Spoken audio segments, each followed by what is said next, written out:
See a lot of folks protesting overseas in regards to the climate change debate. And especially in England, you see a lot of that for protesting, blocking traffic, engaging in acts of vandalism. The police property over there, the Scotland Yard, I think, was vandalized, and you see museum pieces vandalized. It's kind of funny.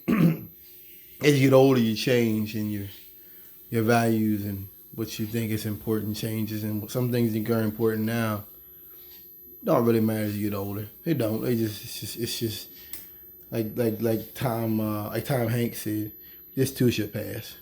He's right. This too shall pass. It's about holding tight to what you are and who you are and what your long-term goals are, and not focusing on this person that cut you off or minor things that add up to nothing. When I see these protests, and I myself personally am concerned about climate change. When I see the protests and people, blocking traffic, getting roughed up, I think about the AIDS crisis. And I think about how when a government doesn't operate and everybody can see that there's a problem but nothing's being done about it, that makes people feel like it's time to go to jail. It's time to get arrested. It's time to possibly get seriously hurt to bring attention to a problem. I think that honestly, the reality of it is very common. It's very similar, isn't it? Back then with the AIDS crisis, it wasn't talked about, wasn't understood. People thought you get AIDS from toilet seat, swimming pool, from really anything. No, that's not true. And just like you had very little, government attention taking place in regards to the science, the human HIV. You have very little about climate change. You had this with Trump, a downplaying. You've seen Republicans come in with snowballs and throw it at people. I've talked on here about how you had a president that doesn't understand the difference between climate and weather. And that I'm shocked. I was shocked in 2020, 2018, 2019. I was shocked that we've got a president that doesn't even know the difference. Like, I thought we were behind that. Though we were beyond that. I thought we were at the point of having a discussion about is it human influenced or not, and he doesn't even believe it's existing at all. To me, I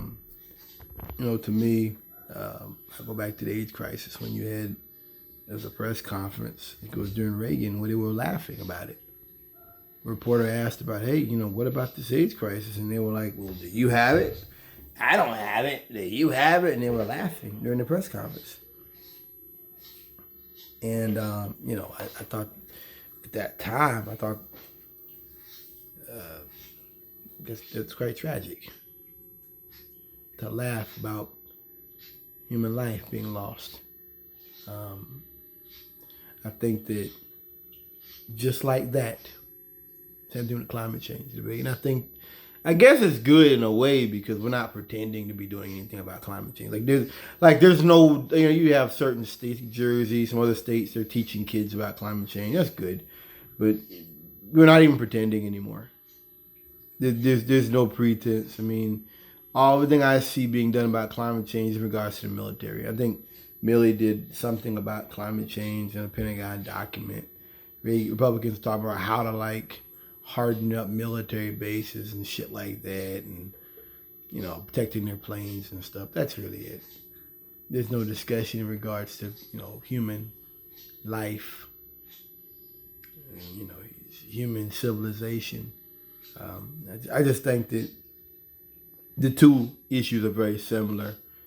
That you may not know a person that's got HIV. You may not work with anybody that has HIV, but it was going on. Same thing with climate change. You can't see it. But we're all doing little things to deal with climate change without even realizing it. whether it be, watching the storms get wetter, the winters are shorter, whatever it may be. These are all mitigation strategies. While we're ignoring what this means and where this is going, we're adapting. We're the lobster in the pot. There you go. You're just turning the pot up hotter and hotter and hotter, and we're like, well, I'll just wear a hat today. Well, I'll just do this. Well, I'll just make sure I do that. And I just think that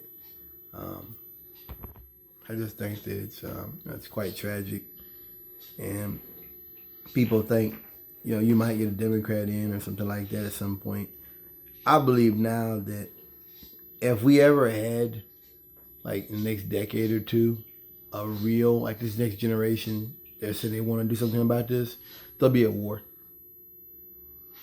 Like, I realize that now when I'm out here, when I see military stuff everywhere. That the military war is a value that gives Americans meaning. We don't talk about healthcare. When's the last time you had a presidential debate on poverty? When's the last time it took an hour to talk about poverty? 10 minutes to talk about it. So we can't agree on poverty. We can't agree on healthcare. We can't agree on religion. We don't, so we agree on the military, killing people, killing little brown men overseas. They probably couldn't find America on a map, and many Americans couldn't find their country on a map. We go and fight them, and then we call those men that do the fighting heroes.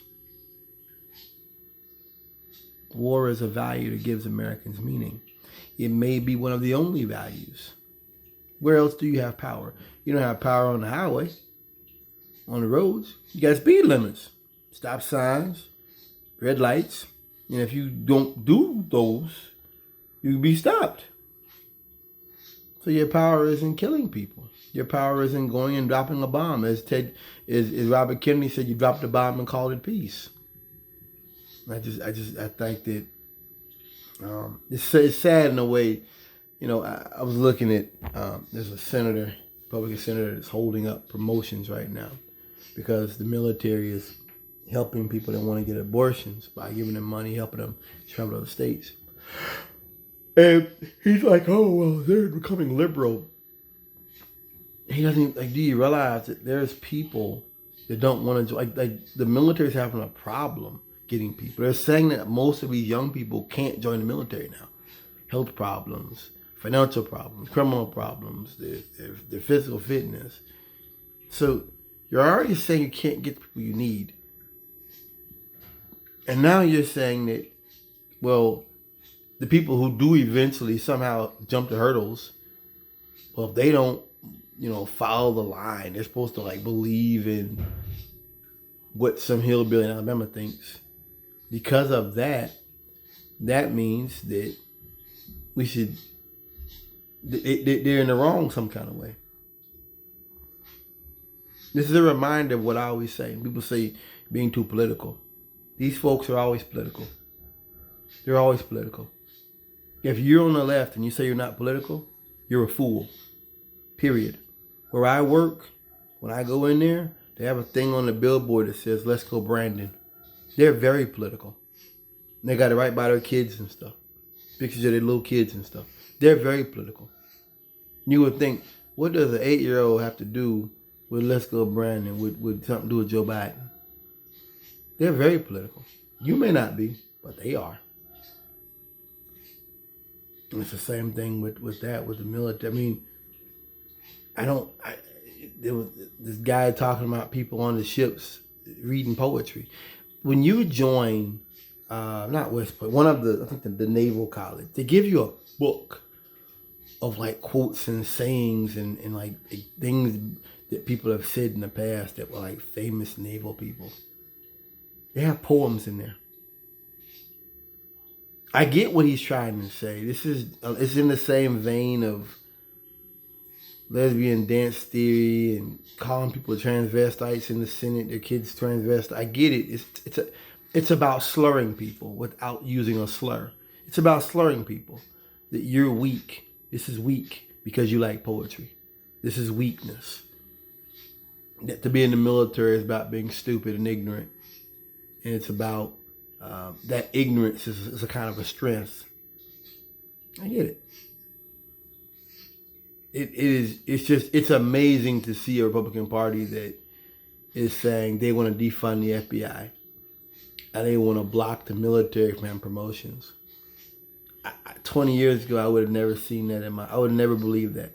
That one day you'd have a Republican Party that's like, hey, like, we need to defund the FBI and like, let's attack the courthouse. Like, I never thought I would live to see these days. Never. In my entire life. And like I said, to me,